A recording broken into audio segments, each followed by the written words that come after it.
Bold and the beautiful star Hollis dead after sip of Tom's blue drink. Reveals killer. Please hit the subscribe button and give this video a thumbs up before the video starts.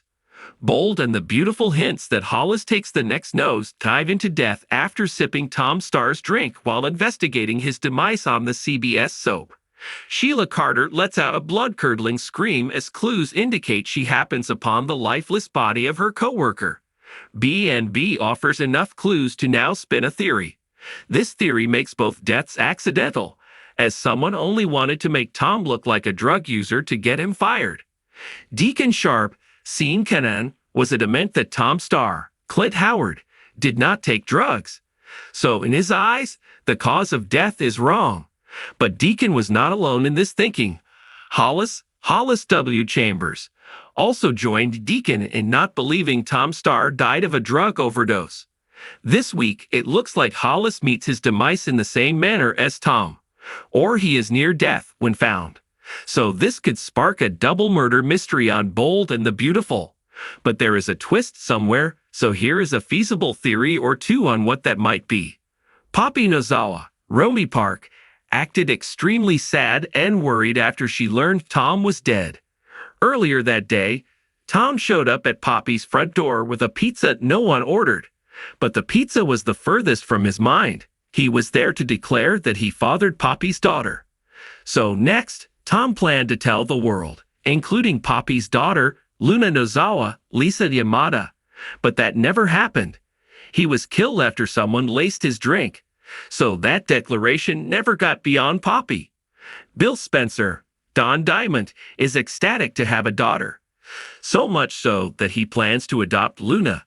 This will make her part of his family and legally include her as an heir to the fortune he amassed. So Tom's campaign to claim Luna as his daughter would have destroyed everything. For that reason, Poppy is at the top of the short list of suspects for the Bold and the Beautiful fans. But she could never kill anyone, or at least as far as what we've seen so far. So she likely crushed up her leftover special mints. She said she quit taking them, then dumped them in Tom's drink, or so the theory goes. It's possible she just wanted to incapacitate Tom Starr and make him look like a drug addict. This way, he'd lose his job and end up back on the streets. Then, if Tom Starr started spreading his father of Luna story, people would not likely believe him. But what if the free-spirited woman spiked his drink and underestimated the power of those special mints? Instead of making him loopy, it killed him. Hollis was sure Tom didn't do drugs, so sure that he probably started investigating around the restaurant. If he found Tom Starr's blue energy drink, he could swig it to see if it was laced with something. Then he goes down next. But if that is who Sheila Carter, Kimberlyn Brown, sees that makes her scream bloody murder, she may be showing her talent for acting. Another feasible theory is none other than Sheila Carter killed Tom, and when Hollis started to investigate, she spiked his drink as well. Sheila would have access to Hollis that Poppy doesn't. Sheila works side by side with the guy. Poppy wouldn't know Hollis is trying to get to the bottom of Tom Starr's death, but Sheila would. So, if it was Sheila who did this, then it likely plays out like murder. But if Poppy laced the drink only to get him high on drugs, then the deaths were accidental. Under these theories, she would likely be looking at some wording of homicide with extending circumstances. Either way, it sounds like another person is found dead by the end of the week on Bold and the Beautiful, or close to death. We already know Tom died from a laced drink. Now the next death looks like it could be Hollis. But who knows, maybe the second person is close to death, but can be revived. If that's the case, then maybe it is Deacon who Sheila sees sprawled out on the floor and screams. But that blue drink is bound to surface as the CBS soap rolls along this week. The Forrester mansion stood under a moonlit sky, a towering edifice of elegance and secrecy. Tonight it was more alive than ever, buzzing with the high society of Los Angeles, gathered to celebrate a momentous occasion. Thomas Forrester had just launched his new line of high-end beverages, and this gala was his grand unveiling. Crystal chandeliers bathed the room in a warm glow, and the air was thick with the hum of conversation and the clinking of champagne flutes. In the heart of the revelry stood Hollis, a charismatic socialite known for his sharp wit and even sharper attire. He was surrounded by admirers, regaling them with tales of his latest exploits. Thomas, always the gracious host, made his rounds, ensuring every guest felt attended to.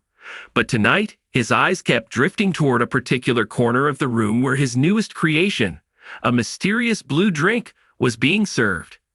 The Blue Temptation, as Thomas had named it, was a concoction shrouded in mystery.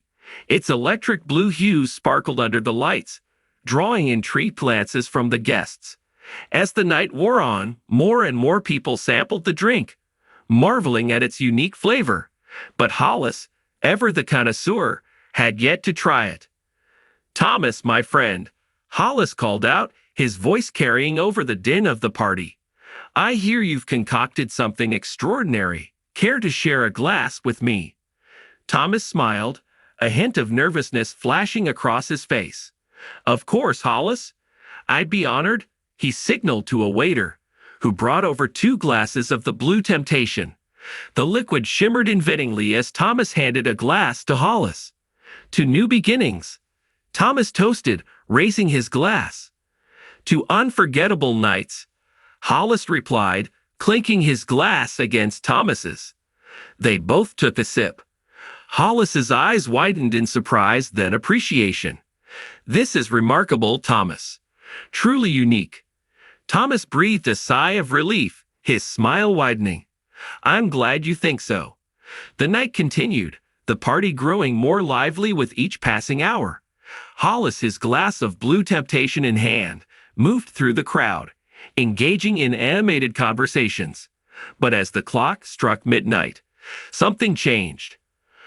Hollis, who had been the life of the party just moments before, suddenly staggered, his face paling. He clutched his chest, gasping for breath.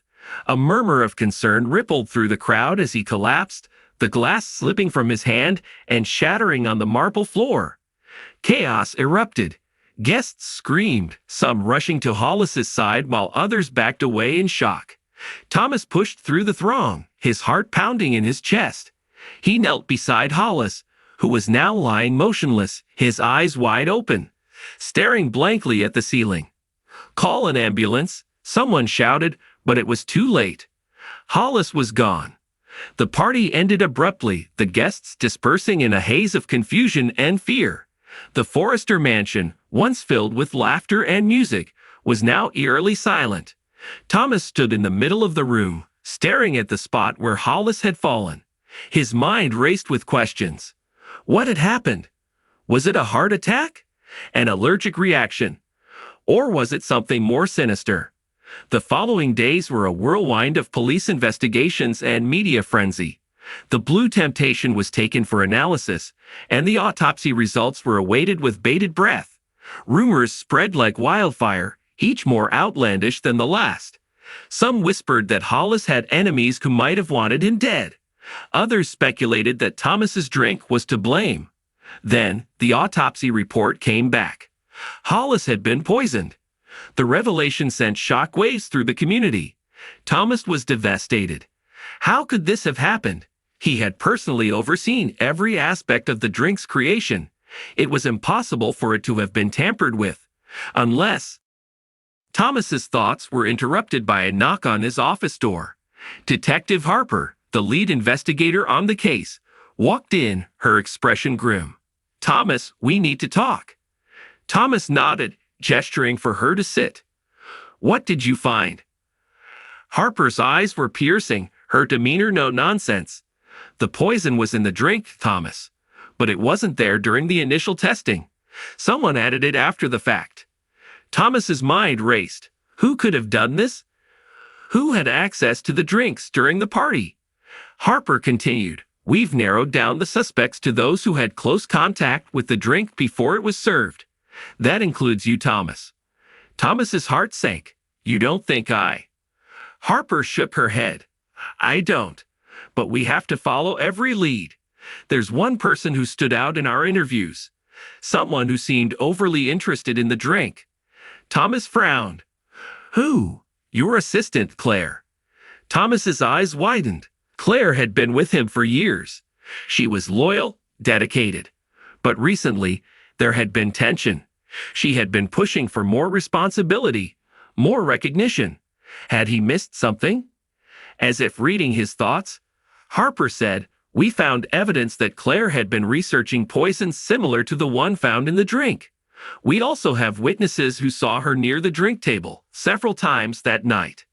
Thomas felt a mix of betrayal and disbelief. "I need to talk to her." Harper nodded. "We'll bring her in for questioning." "But Thomas, be careful. If she did this, she's dangerous."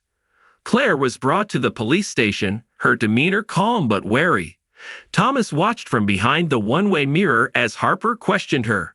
Claire denied everything, her voice steady, her expression impassive. But when Harper presented the evidence, a crack appeared in her facade. "I didn't mean for him to die," Claire finally admitted, her voice breaking. "I just wanted to scare him to make him sick. He was always so arrogant, always looking down on everyone." Thomas's heart ached. He had trusted Claire, relied on her, and now she had shattered that trust in the most devastating way. Hollis's death was ruled a homicide, and Claire was charged with his murder. The Forrester family tried to move on, but the shadow of that night lingered. The Blue Temptation was pulled from the market, its launch forever tainted by tragedy. As Thomas stood on the balcony of the Forrester mansion, looking out over the city, he vowed to honor Hollis's memory by ensuring nothing like this ever happened again. The bold and the beautiful world they inhabited was one of glamour and intrigue. But beneath the surface, darkness lurked. And it was up to Thomas to navigate that darkness, to protect those he cared about, and to find a way to rebuild in the wake of heartbreak.